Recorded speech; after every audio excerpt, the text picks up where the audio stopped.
introduction. And I'm going to grab my notes here and my glasses. This part of the event is called Pass the Mic. It is something that Bike POC started when we got together. And something that's really important is the storytelling, as you saw there. We need to tell our stories. And Pass the Mic is a way for us to come together and share those stories and tell those stories. And sometimes they're really difficult. And those stories need to be heard. And it's important to sit in that discomfort of what we see and hear. Because those experiences that we encounter they're hard, right? And it's very hard for someone else to step into your shoes if they don't know or haven't heard or really can understand, have heard someone else's story. So today, I won't belabor this. I will have our panel come up. If you all will just come up, and after you come on up, and the moderator, I will start introducing you.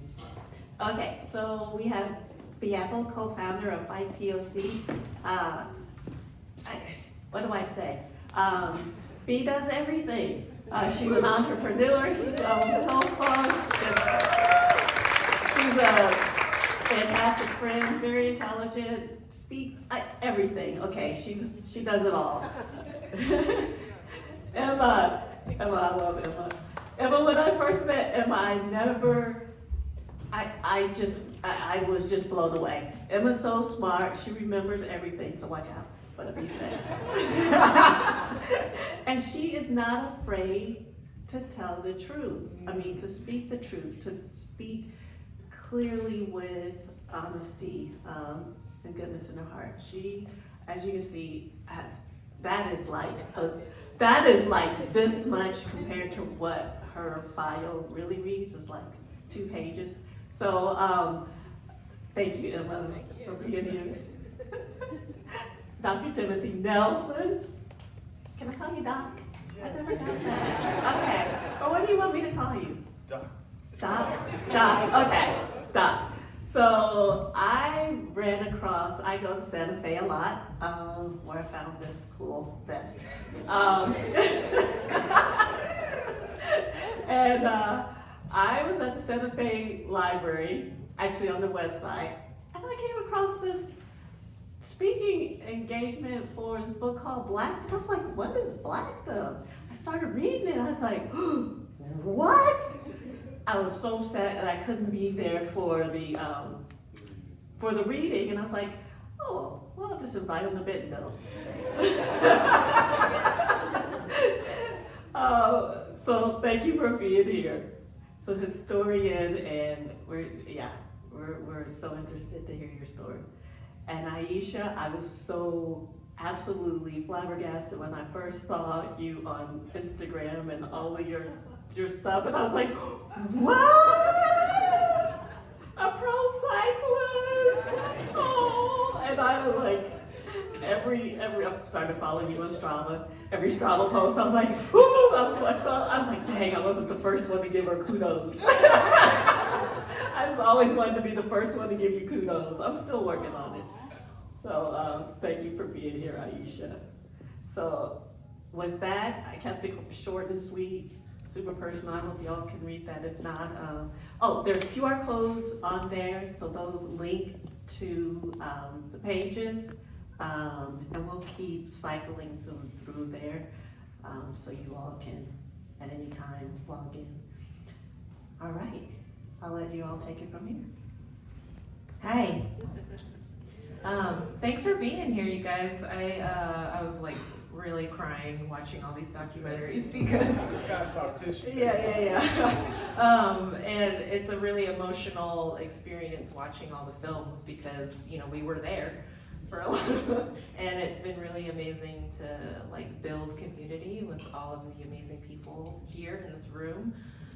That's just what you saw on film is just a teeny tiny fraction of the work that we're actually doing in real life. So I'm super excited that you guys got to see everything. I'm just gonna jump right in. I think a common thread that we heard in the films and something that we came across when we were eating lunch today is a lot of us were the only, or the only one, my friend Rasan, he would say the raisin in the milk, and so I want to jump right into the origin story so we can know about the one, the only, and I think you guys will see a lot of parallels and intersections with your own life. So I'm going to start with Emma because she's the closest to me and I've known her the longest. I really shouldn't have a mic, but my origin story is really like, I don't even know where to start. There's so much in only 40 years. But I was born on the fourth coldest November known to man. My parents are in here and they didn't know what they were giving birth to. A lot of opinion, a lot of self-actualization, and then honestly just a spirit that was given the opportunity to be truly free. And so spent my whole life being able to look up to some of the most amazing people in the world that gave me a voice that I didn't know how to control, but now I do. And so with this gift that I've been given, I've been able to do some amazing things, and just to rattle off a couple because I don't want to spend too much time. I was able to go into a space where there was only a me. And this looks like Black tokenism at its best. And I was told I was the most comfortable version of Black to look at in an all-white space. And so with that, it sounds offensive, but when you're talking to me, I'm like, he said it to the right one. And what that looks like is taking a portfolio that was pretty flat for the state of Arkansas and moving it from a little less than a quarter of a $1 billion to a little north of $1 billion in asset under management. But then also taking that same program and launching an app or a platform statewide, and then eventually nationwide, and then moving beyond regulatory and compliance standards to be able to give all the kids in the United States accessibility to college savings. And so what do you do when you get to that point at 30? You just keep doing really badass stuff. And I don't understand the word no. I know it's comprised of 2 letters, and in a couple different languages you can say it different ways, but it's only a suggestion. And with that, I know, mountain bikers, you guys don't know what no means. Because my ankles and knees and hips during all those videos were like, no. And that was the first time it ever resonated in my body. But otherwise, I've taken my career and all the love and respect that my family has instilled in me, and just the ancestor spirit and love, and I have forged a path forward for women, girls, Black women, and anybody who ever thought that they couldn't do something. This is what it looks like. And so I've been able to, my greatest accomplishment is raising a son all by myself and getting him off to college. I just recently did that. That baby is all paid for. And he went into astrophysics. So now he's teaching me things I don't even know, but I actually don't want to know, because I don't even know aliens or space. And so with that, I am now sitting here in a position where I've been able to do some phenomenal things. I would say look me up. I'm one of those people who say Google, is a bunch of stuff out there. And recently I was given the opportunity to lead a project that I did not want. And the person pretty much found me and hunted me down until I said yes. And what that looks like is taking up the mantle to preserve Black spaces, tell the story of our Black ancestors and the people who toiled away at this soil to give America a lot of the life and a lot of the spaces that they now get to look at and admire, but never acknowledge the people who did all the hard work and spent their lives doing it. And so in Fayetteville, I'm currently leading an effort to encompass what is a little north of 3.12 miles of a Black historic district. That is not on my resume. It is not something you learn how to do. It takes a lot of grit and determination and a lot of profanity and the willingness to walk into rooms and just stare at people like you're 6 feet, 8 inches tall and dare them to tell you otherwise. And so with that, I'm happy to be here today and sit on the panel with some really amazing people. Thank you.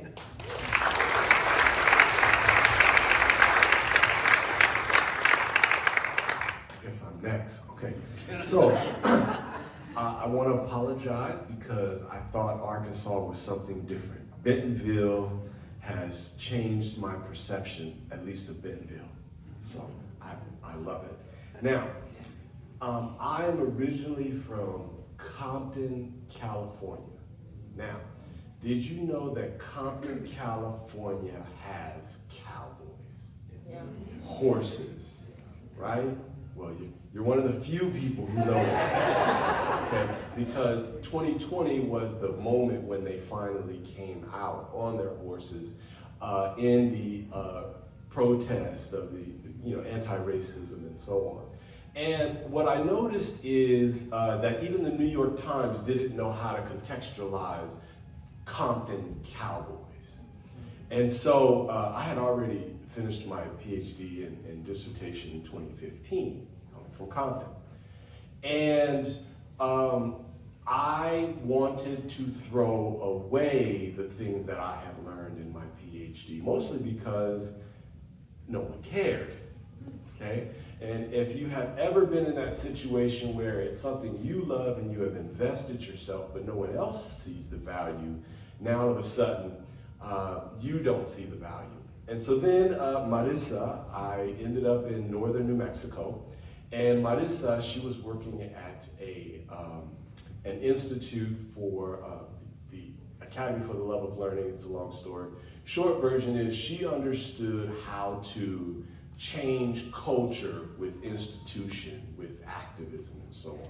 So I was able to pick up that blackdom again and then provide the fact that, okay, now, have you ever heard of black folks striking oil? Now, have you ever heard of black folks striking oil in New Mexico? Now, imagine that community called blackdom.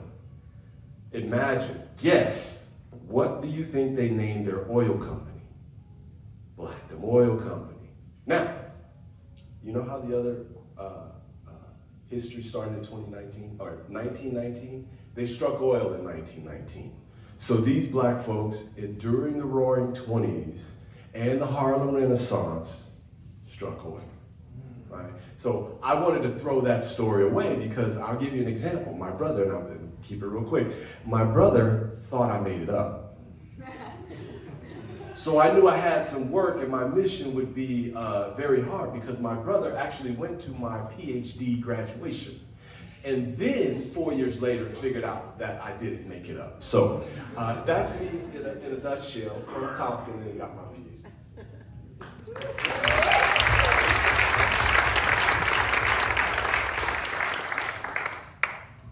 Okay. So I am a roadie through and through, and y'all let me ride with you this morning, and that was really kind.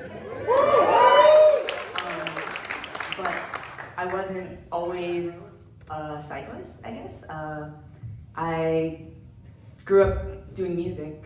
I played violin, piano, and whatever else I could get my hands on, and that's what I went to school for. But when I was in college, I became a commuter, and that sent me down a whole rabbit hole of bikes and all the ways that it gives you freedom of mobility and all the things that it can lead to. And somehow, in some way, I ended up becoming a bike racer. And so when I got into bike racing, I looked around and discovered that there had never been an African-American woman who was a professional road cyclist ever. And this was in 2014, and I lived in New York City, and I was very confused why everyone was white. And so I decided that I was going to do it myself. And somehow I actually successfully did that and became a professional road racer. And so it was super hard. I do not recommend, but also recommend and really want other folks to like chase their dreams. And so I've started a program to create a pathway for other women who might want to take a stab at it. So yeah, that's basically me and what I do. Y'all are also talented.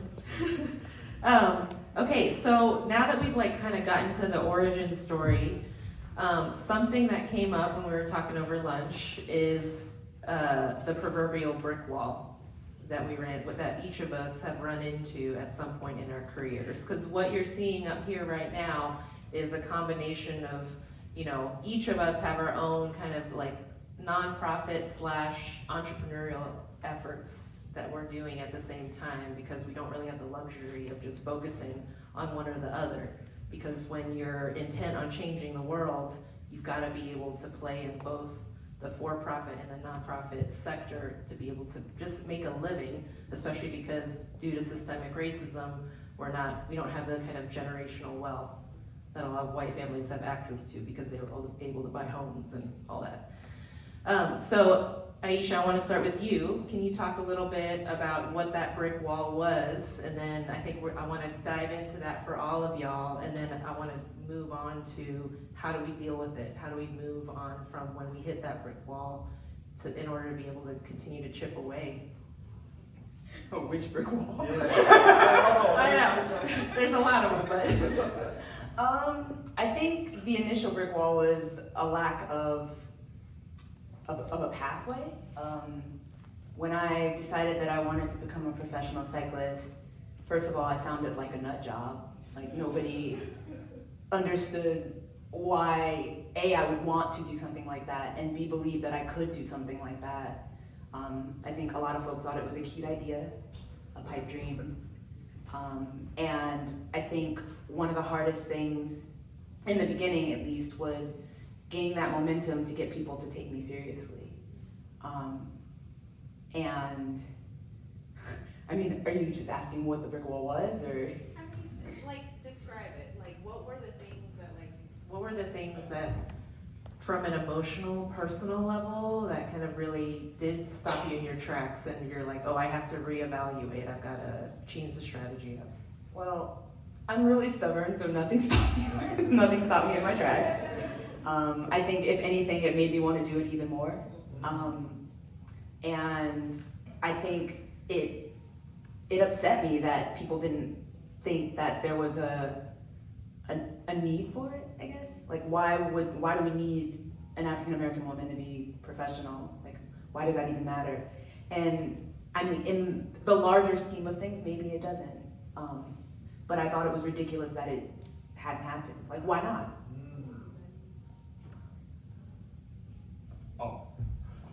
My brick wall. The biggest one, not just in New Mexico, but I'm just going to talk about New Mexico. It's an education thing.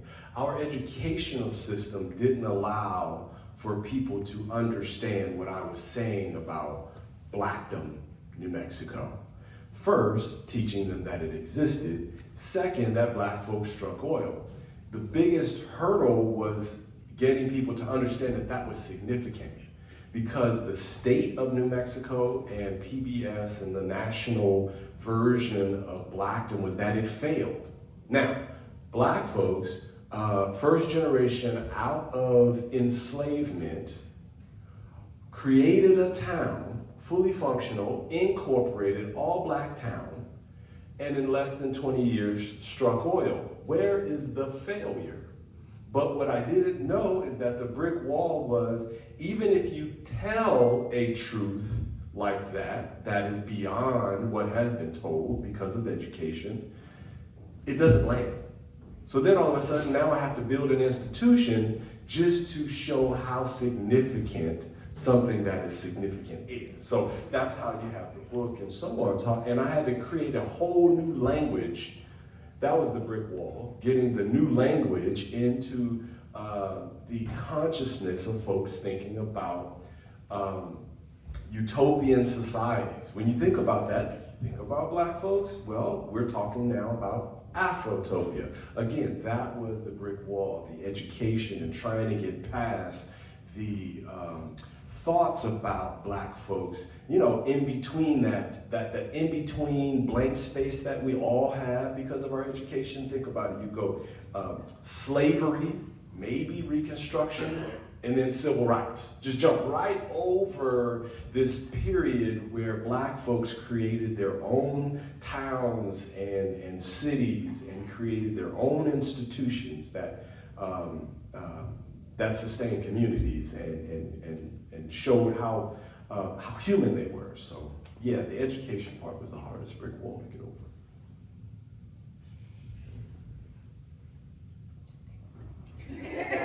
Yeah, I mean, those were really great brick walls. I'm sitting here trying to summarize it. So I'm 65 posing as a 40-year-old. And I'm saying that because have you ever met the person that can already see the thing before you even acknowledge it or know it's coming? That's been me my whole life. And while brick walls can be summarized the way that my colleagues here have summarized it, I will say the ultimate brick wall for me at its best is systemic racism. And the reason I'm gonna point that out is because it's done enough to create such deep apathy in the communities that I choose to impact and do things for, that the brick wall looks like me. And it looks like my people. And it looks like convincing you that there is something better on the other side of it if you were just willing to follow along. And so that's my brick wall. So, Dr. Nelson, you said something about like you like uncovered something massively significant, and then in order to get people to see that it was significant, you have to almost create this whole institution around it. And I feel like that's something that I've seen in all of y'all's work, is that you actually take this brick wall, dismantling it in the work that you do and creating the path that Aisha was talking about earlier. She said there was no way, but she's literally building it as we go. So that's the segue into my next question, is when you encounter the attitudes, the actual structural racism that exists in the banking, housing, active transportation, name it, it's there. What are some strategies that you, Emma, I want to start with you and the work that you're doing around the historic district in South Fayetteville. What does it take to confront that? I know, look, okay, let me just pause right here because like, you know, we're up here for 45 minutes, so like we're just barely scratching the surface here, and so just know that there's so much more here, but we're really giving you an overview and just a little drop, and there's just a lot to it, so it's not all encompassing is what we're saying up here. I love you. And these are all really hard questions because I actually need 45 minutes to explain this. Ways.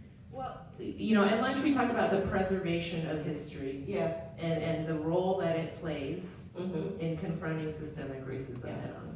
Oh, okay. So let's talk about me being cunning and swift as a fox and usually smarter than a 5th grader. You would be surprised at how comfortable adults are once they get into a role. And I say that because how many people subscribe in here to a title? Don't everybody throw your hand up. But the minute we're in the streets and you're a COO, a CEO, an executive director, the managing director, a managing partner, it absolutely matters. And the reason I'm pointing that out is because a lot of times we live a title and we don't do it the opposite way around, which means we don't choose to be greater than the thing that actually defines us. And so I spend a lot of time trying to get adults to unlearn things that they come in contact with. My favorite population is elected officials. And that's why I say smarter than a 5th grader. That is important because how many of you know when the Arkansas Constitution was created? Anybody want to just throw a number out there, a date, historian? 1810. No. So we're in the 1830s. The 1830s is kind of what defines Arkansas on paper, unfortunately. So when you talk about the act of wanting to preserve a thing, I have to first consider when the thing was drafted. Anybody want to tell me who was not considered in the 1830s? This is an interactive panel. Scott, I'm gonna pick on you. What was not considered in the 1830s? Exactly. So here we are in 2024. Nobody has thought to go back and try to ratify our state constitution based off of how we live today.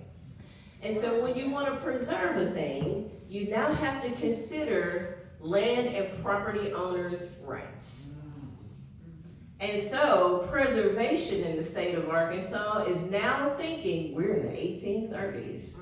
And you know what? The process I adhere to may not have been drafted in the 1830s, but there's an act that allows for me to draft a process based off of the state's constitution. And so I am currently in the process of trying to get a legal body to consider that we were not considered to have anything of value 100 years later, or even 160 years later. We are only 60 years from having civil rights. So while the rest of the world has leisurely got to wallow in their existence and get comfortable in their body and their being, Black folks are still just figuring it out. But what's harmful in that is that for the rest of the world, we are supposed to just know how it goes. That is the first crime, and that becomes one of my biggest issues with this brick wall, is because I spend more time per capita than the average person sitting across the table from an elder white gentleman, nodding my head, just waiting for him to get to a salient point. And so I'm being nice because I'm in mixed company and my parents are here. But what I would tell you is that I spend more time on the education front with all people than I do anything else. And for that, I am not acknowledged as an educator. I do not have the pension of an educator. I have the patience of a saint. And so this work that we all do requires us to first acknowledge where we stand and the people we have to deal with. And because of that, it is probably harder for us to get people to jump on board and prop us up, and that becomes a really hard task. And we're the people that stand in the trenches, but we also are right on the front lines, making sure that everybody gets something that they deserve. And I believe all of us deserve the best things. And if I can educate one, I've educated many, and that many gets to bring many others along. And so my work looks like education. It looks like teaching reading comprehension skills. It looks like me toiling away with the everyday layman to have them understand that while we live in a world and a society where we all are supposed to be equal and have this freedom, it is not in fact that. And so that's the best I can do.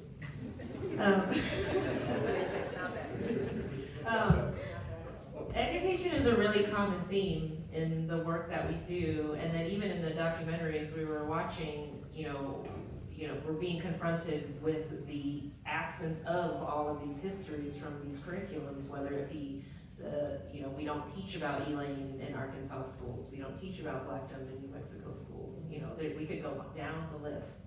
Dr. Nelson, can you talk about your strategies and how education and your role in academia has prepared you and given you tools to combat the brick wall? My strategy has been to give the microphone to my disciple. Because in New Mexico, there is something called the tricultural narrative. Is anyone familiar with a tricultural narrative? Well, New Mexico was one of the last places to be colonized. It became a state in 1912, okay? So in their popular telling of the story of New Mexico, the only thing that exists are, well, I'm gonna say the words that they say, pardon me. Indians, white people, and Spanish. Or you could change the white to Anglo, there are different things. But what's missing, right?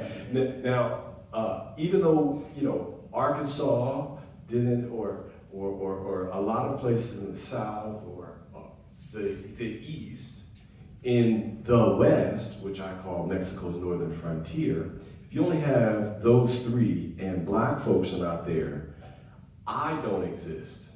Like, I can say something, but it's like, oh, okay, cool, and then people can move on. So one of the things I had to do in order to get Blackdom out there was utilize allyship.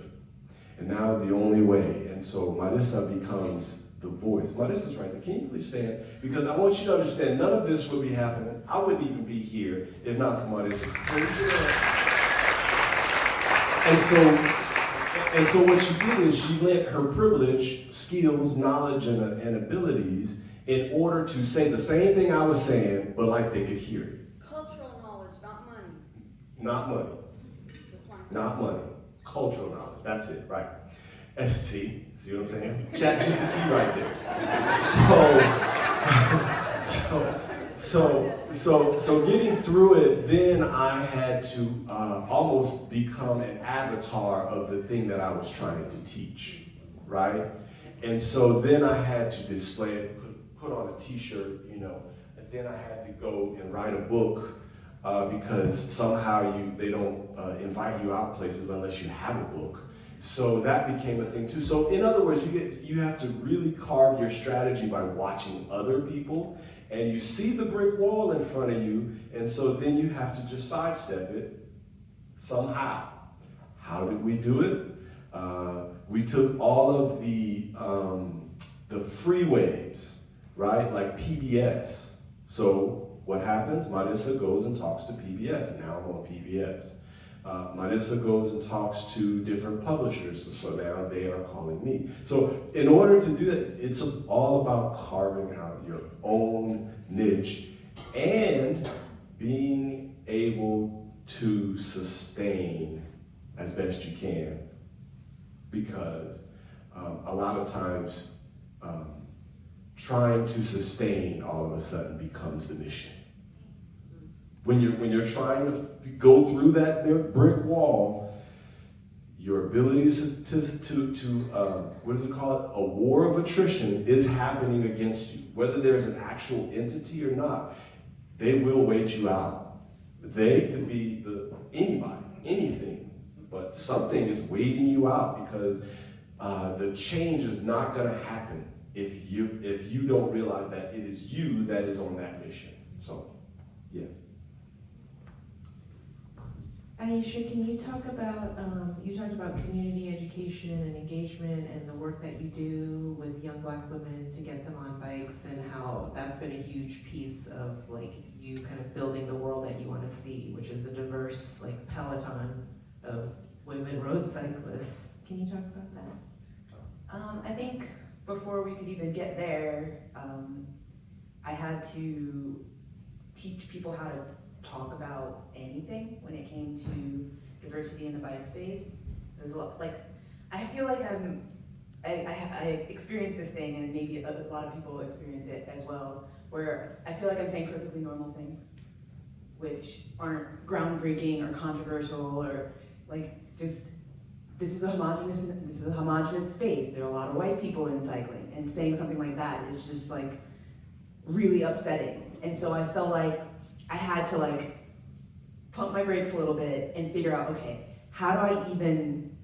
what are the words that I need to use so people will listen and I can even have these conversations in the first place. And so I had to teach the community how to talk about it so I could talk about it, so I could create the spaces that I wanted to create the pathways that I wanted to create the programming that I wanted to create. Because just saying, we need this,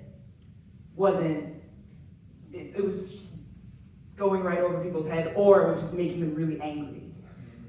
And that was really annoying to me, because I'm impatient, I can be patient, but I am impatient. And so having to realize that like we were having a very bad time communicating, like everything was poor communication. So I had to teach people how to communicate about the thing, because there's this, people were afraid to talk about it because they didn't want to say the wrong thing or be called racist or whatever. It was just a whole, it was another brick wall where we couldn't have the conversations. So I had to write all these articles and speak on all these panels and give these talks, literally do workshops and clinics about basic communication, about diversity, about inclusion, about representation, and teach people what it meant in the first place. Like this, according to them, did not exist. Y'all are not a thing. This community is not real. Black people don't ride bikes. Black people don't want to ride bikes. Black people can't afford to ride bikes. It's a whole thing. And so just trying to convince the community that our community existed, that I'm not, maybe there hadn't been a professional cyclist that looked like me yet, but there are lots of people that look like me who ride bikes. That was not, I'm definitely not the first to do that. And so it's just mind-blowing to me that there was just this huge gap in understanding of us and just that we exist. You know, I think that's something that we've all experienced on some level, but just to bring it to our hometown experience, Kim and I, we felt that so hard, I think, in 2020. You know, we were seeing kind of the nation roiling, and then, you know, watching the murder of George Floyd happen on live television, and then like all of the things that were going on, it was triggering a lot of wounds within ourselves, and it was awakening all of us up to the larger issues. And, you know, when, you know, there was this moment where Kim said to me, and I'll never forget this because I think about this all the time, and it really kind of grounds me in the generational nature of the work that we do. She said, you know, I had to kind of reconcile to myself that, you know, I'm probably not going to see the world that I want to exist in. And, you know, when Black Lives Matter was happening and Kim and I were kind of struggling and like trying to work behind the scenes, and, you know, just to kind of lay a little like background on this, you know, Kim and I have spent so many hours on the trail volunteering and being in photo shoots and kind of doing, Aisha, what you were doing is like, you know, being the ambassador, being the person out there, like really trying to educate people through our lived experience, because that triggers people less, I guess. It's like, you know, when we're trying to actually just call out the truth and just say the thing, we would kind of have to package it in, but it's happening to me and you care about me, right? And maybe if you care about me, you can care about Emma, and maybe you can care about Rachel, you know what I mean? And maybe that like bridge of empathy and understanding can start to have that ripple. So that, I mean, and that's something that we really struggled with, and then it was kind of like, okay, we're just gonna get out there and do the thing and say the thing and try and package it up in the best way that we can to try and bring as many people along as we could, to call people in versus calling people out, and have uncomfortable conversations, but do it in a way where, that people just wouldn't turn off their ears, because it is uncomfortable work and it forces people, including ourselves. Like the work that we're encouraging everybody to do is work that we have all done within ourselves first. Like we've had to unpack our own beliefs around that. What were you gonna say? I think I was gonna go ahead and I'm just gonna go ahead and do what you guys were talking about, what it is to stand in these spaces and be a representation for like the masses. And I think we all at some point, we may not call it tokenism, but in brown and black communities, you'll always have the glorious picture of the two brown or black faces and they're like smiling, and somehow that's supposed to ward off any question about whether or not there's actual equality within these structures and places, and whether or not you have an actual voice. We were sitting at lunch, and I know for you, I heard you loud and clear in terms of USA Cycling, what it is to be a Black woman and want to create a space for more brown and Black women to come in, but also not feel like you were being used. And I have a real story about that. And it was just me being, and again, I told you guys when I started this, like I was in an all-white space. And I was told that I was light enough to be there. But then my boss also came back and told me that I was darker than I was when I started. And it's because I went on vacation in Martinique and get a tan. It was like rocket science for her. Either way, everybody should look up who I worked for previously. But I only wanted to I'm really passionate about your story and your work. And B, I didn't mean to hijack. No, please. This is why she loves me. And so I feel compelled as an older sister to be like, say the things, because you really are standing in the room with your peers and with the people, and like say it out loud. Yeah. Talk about how we support you and how we get you where you need to be and give you the room to do great work. Yeah.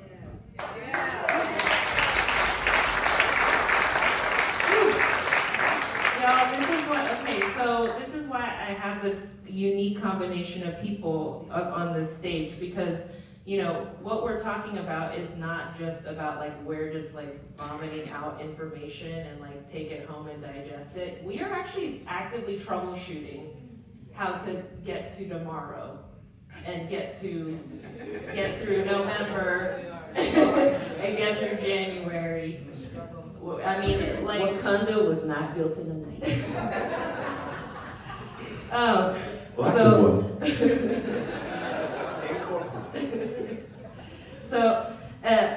it's we have all of us we straddle the worlds again, like I said earlier, between profit and nonprofit ventures, and I think we all have our individual entrepreneurial efforts that kind of booster the work that we're doing on the community engagement education side.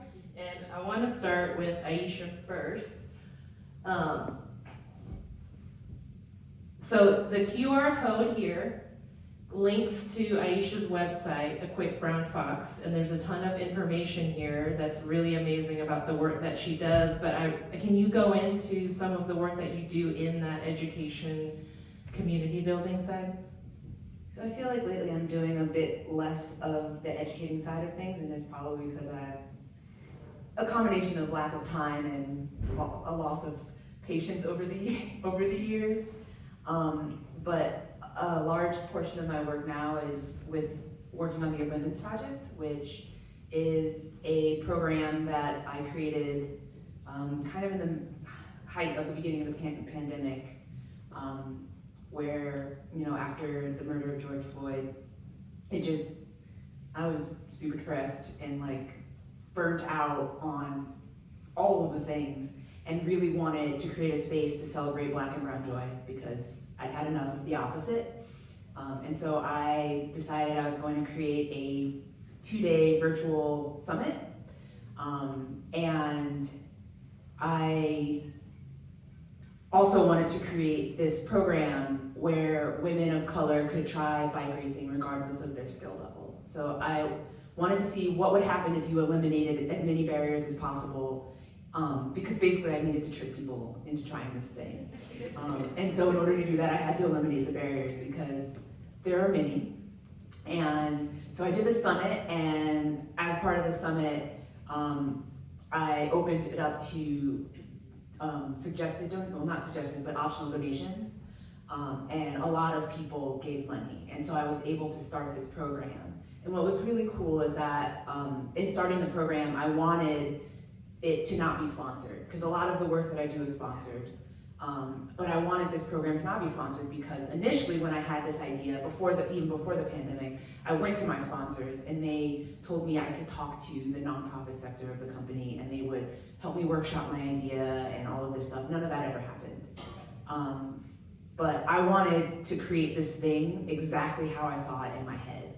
And now I had the money to do that because that's what it took, money.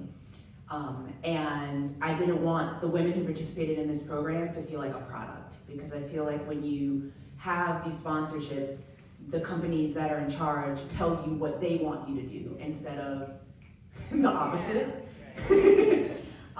And so I just felt so privileged to be supported by my community in a way that I could do this.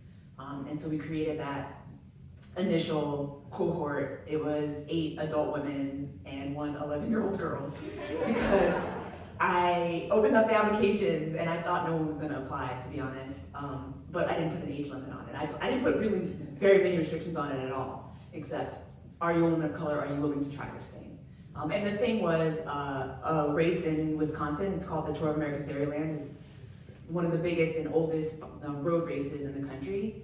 It's a series of criteriums, which are like short circuit races, think NASCAR, but on bikes. And so over 250 women applied. We accepted, we had enough to support 8 adult women and 1 11-year-old girl. And it was a trying year. Rachel actually ran that year, and I feel so guilty because we didn't. Part of my vision was not what it would take to actually run the program on the managerial end. And I was also racing and trying to become a professional cyclist, and so I couldn't do it myself. But anyway, it worked out. The women had quite the experience, but every single one of them, if they did not continue racing, they ended up either starting programs of their own or interacting with bike racing in some other way. And so a big part of my work is not necessarily trying to create bike racers, but just create more women of color in this space, because we like to do things. We like to create things. Some of us like to do the most. And so just getting women of color in all of these different facets of the bike industry and the racing community, be it an announcer, be it a mechanic, be it whatever, will help create pathways and open doors for other women of color to try to get into those spaces as well. So I guess the big part of the Abundance Project is like, from abundance we can all thrive. Not like there's I call it pie people. Like there are people who think there's this pie and we all have to share it, and we all have to get as much of it as possible for ourselves, and take from others because there's not enough for everyone. And I think that's garbage, because we can work from a place of abundance. And if there's abundance, then I have enough for me, you have enough for you, we have enough for everybody, and we can all thrive together. And so that is, I think I'm talking in circles, but that's basically the program that I run and the work. Amazing. Thank you, Alicia. And I also want to add, like, what you said about like how every woman that was in that program have gone on to start other programs. We actually see the same thing is happening in Northwest Arkansas. And if you don't know it's happening, you're not looking hard enough because it is out there. And it's really important to support those types of grassroots efforts because those are the only ones that are sustainable. Top-down driven solutions are always going to burn out because they're sustained on like the engine of like one charismatic founder, and we need support from each other to be able to grow these things.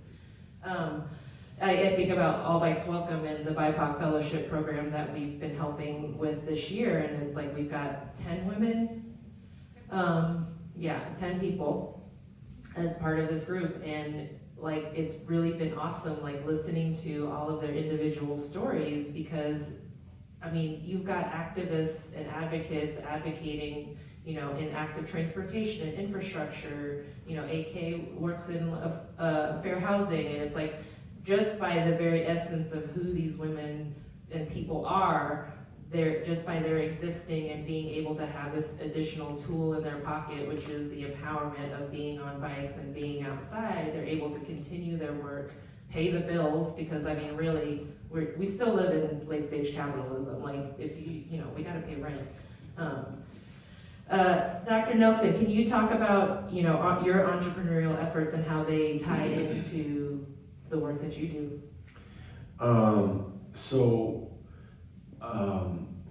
It's really difficult to make history interesting. So the first thing I did was wrote a screenplay, because people love to be entertained. So inside of Blackdom, I'm going to give you a little bit of the good stuff. I created a screenplay around one of the characters in Blackdom, and she was a madam, a bootlegger, a gunslinger. She owned one whole square mile of Blackdom, and it was one of the largest land-owning people in the Blackdom Oil Company during the Harlem Renaissance and the Roaring 20s. I say that because she was a bootlegger. This was also the time of temperance, or what do they call it?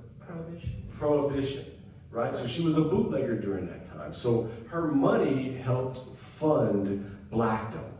But she was on the margins of Blackdom society, because Blackdom society was built on ministers, military men, Freemasons, church ladies, and church ladies who were also Freemasons. So there was a very distinct consciousness that they were trying to promote in Blackdom, yet there was this madam involved in it. So I created a screenplay, and then the producer tried to steal it, and so and then that's when Marissa stepped in, and then I got it back for the most part. But we realized that intellectual property was the place where I was going to make my mark. And so we trademarked Afro Frontier. So if you want to have a practical exercise, I know y'all been sitting here for like an hour and a half, you can either use the QR code up there, or you can Google Afro Frontier. And when you do that, you'll find a few things. One, you'll find a theme song for the book. And the theme song was created by one of the founders' descendants. So the great-great-great-grandson of Frank Boyer, who was one of the 13 founders of Blackdom, created a song called Afro Frontier. And so you can see that this is a lot of entertainment being pushed into the history of Blackdom. Yet this came out of a dissertation. And I don't know if any of you have ever read a dissertation, but I tried to read my own and couldn't. So no one's going to read your dissertation, Dr. Nelson, so you must entertain. So that's kind of where we started. And then I said, okay, well, this was 2020. Everybody had a t-shirt, so I had to go get a screen printer and get a t-shirt. So the whole point was to just put these little nuggets out there so that people could bite off what they can chew before I could tell them the whole story. So providing that bridge, providing that that safe space for the people who have not been in that consciousness was basically how our institutions work. So in 2019, on the same day that Blackdom was created in 1903, in 2019, Marissa and I became founders of the Blackdom Townsite Company, resurrecting the old incorporation. Then there are a few other things that we did, but we created the Blackdom Clothing Company. We only have one t-shirt, but what happens is those entities become the thing that people are engaging. So that they're not just engaging Timothy, the black man, they're engaging an institution, and that was the way that we were able to skirt some of the hurdles and the tomatoes that people were throwing at us to get us out the way. Because Blackdom was cultural collateral for New Mexico. It was the thing that said black people existed in New Mexico, but they were also able to use black people and Blackdom to say that they were postmodern, or that they were post-racial, right? Black people are included. We have our own Negroes. Well, what they tried to do is say we have our own Negroes who failed at doing the thing that everyone has to do, which is farm when they have homesteads, which was a lie, but I digress. But the point is like we took the same model of the people that we were trying to tell the story of, right? They didn't just have an enclave, they incorporated the all-black town, the only exclusive all-black town in New Mexico, right? So we utilized a lot of their identity in order to move the story forward. Wow, that's super cool. And you know, the E in Emma stands for entrepreneur as well, because when I think about Emma and what the work that she does, it's so heavily rooted in that. So I want you to talk about your efforts. First of all, you're taking friend privileges right now. Entrepreneurship. I think it requires somebody pretty entrepreneurial to do most of the things that I do because one, it's not scripted. Most people need to wake up with a playbook or some idea in mind of where they're going or what the day is going to consist of, but I never wake up that way. The first thing I wake up with is with a decent attitude and usually a supplement and a cup of coffee. And that's just to make sure I'm good.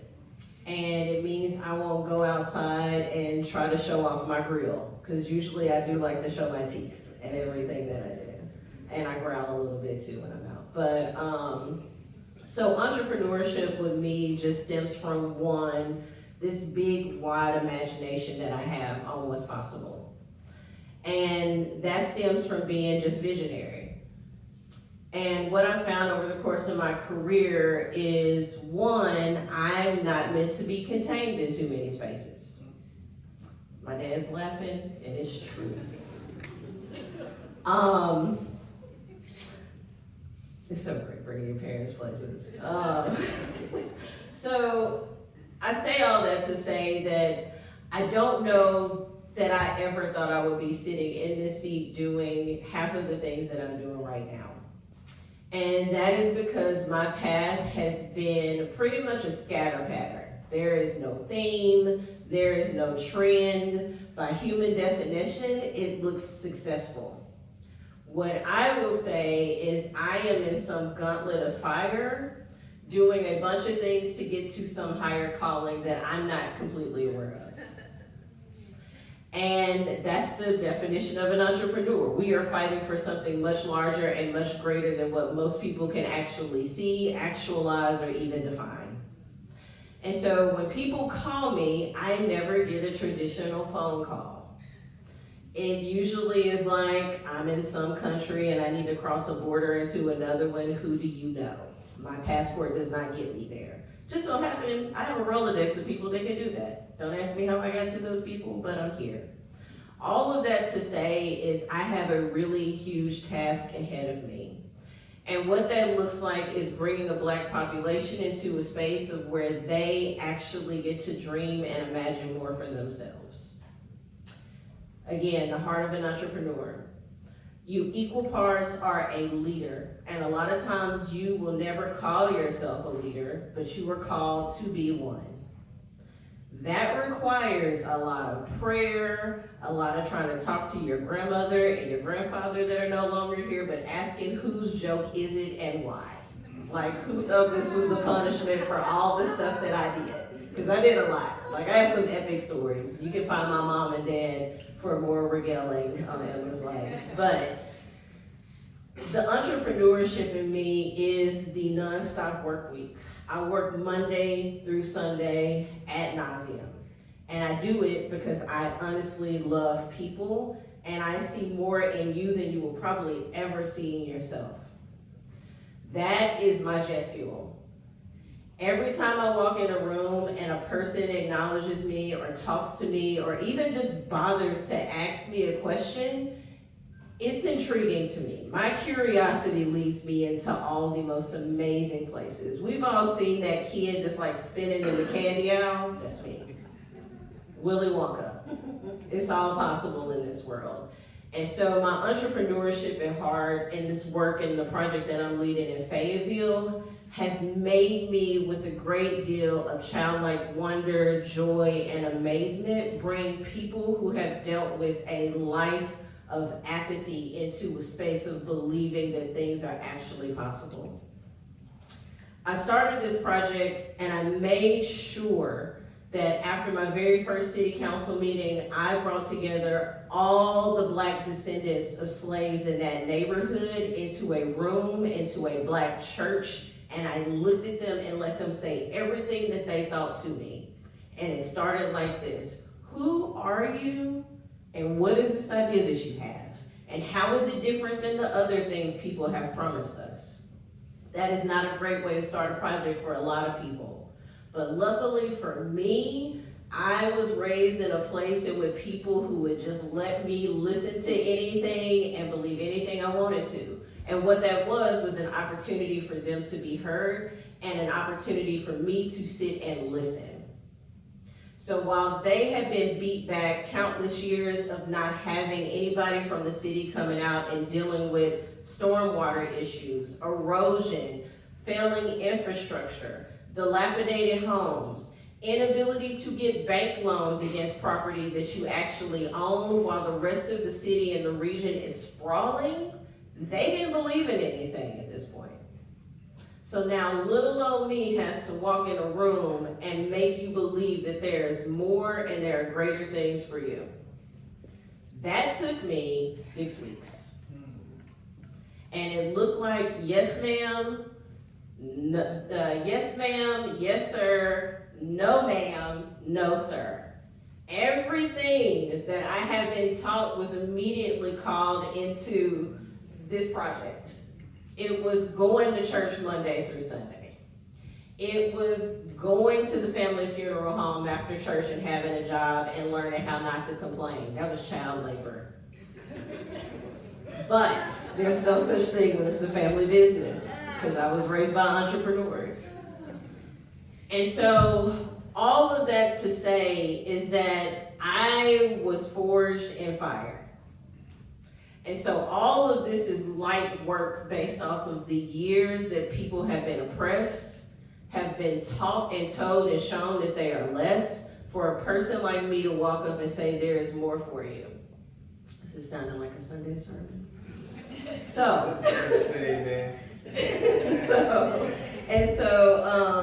the entrepreneurship is a really kind way to just say that I'm actually just walking in what was destined for me. Somebody's prayers have been covering me my entire life. Y'all have done all the dumb things anybody could imagine. The fact that I'm here is a miracle. The fact that I'm able to walk in rooms and not meet a no is equal parts a miracle. And because of that, I make sure that people are with me when those moments are happening so that they can see firsthand. I don't want to be folklore. I don't want to be this thing that people think is inaccessible because I'm human. My job is to open a door and create a pathway for people to move forward. And so through this project, we have been working painstakingly for the last year just to get to the point where, as of last week, we just received multi-year, multi-million-dollar funding. We just completed an amazing conceptual design for a massive project that will anchor this community. We were donated 7 acres of land to make that one facility possible. And then through a miracle, I was invited to a board meeting by a group of people who have been distant from the community but are now trying to find ways to be a part of it. All of that to say that I really do believe in us as people. And I believe even more in the Black community's ability to rebound and not have to be resilient, but be hopeful, be visionaries, and have the ability to finally rest. Because that's what I need people to understand. There is no peace when you are a person of color. Every day is a battlefield. The sheer fact that we have to wake up and have panels to discuss the things that we face, the adversity, brick walls, I have never sat in a panel like that with my white peers. I apologize. And if I do, they're usually working for United Nations. That's a decision to go into the battlefield. And so what I'm telling you is that my entrepreneurship looks just at the core like a visionary. I believe in you and me. Cue any 80s song that you need to play in the background for that one. But I really do believe in people. It's the one thing that keeps me moving forward on a daily basis, and rarely ever do I see a person that I don't think is capable of changing it. So, Donald Trump. That's a different one. But you know what? You always have to have polarizing ends to every story.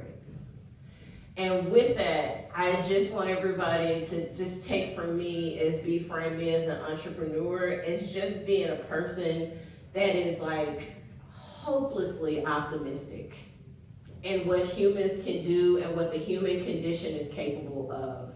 We suffer enough, why not suffer together, but take that suffering and turn it into something really beautiful? Because we really do have common threads and commonalities. And so my entrepreneurial story really just looks like me fighting for y'all at the end of the day. My job is you, and sometimes it's me. I'm just now learning how to take care of me. But at the end of the day, that entrepreneurship pays in dividends because, long story short, people keep showing up to do the work. And every time I do an event, there was 10 people, it'll turn into 40 people will turn